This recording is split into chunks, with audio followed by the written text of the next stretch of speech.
no sítio onde eu morava, meu recanto preferido, onde eu passei minha infância, junto com meu pai querido.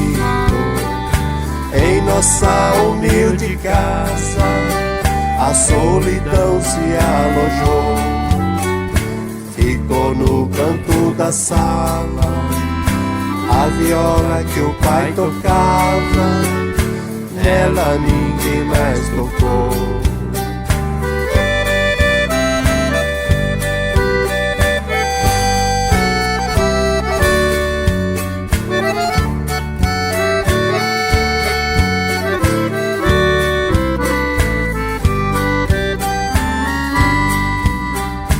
Lembro a velha paineira e o gado no curral, o vento derrubando flores e as folhas no quintal.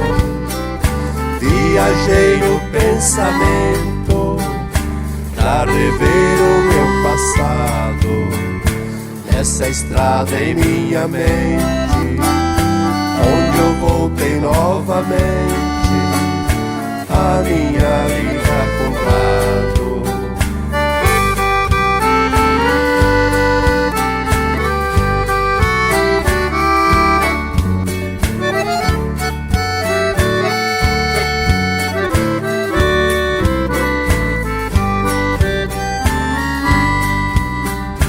Com o tempo nessa estrada, eu deixei a mocidade, fui peão de boiadeiro, conheci o Brasil inteiro.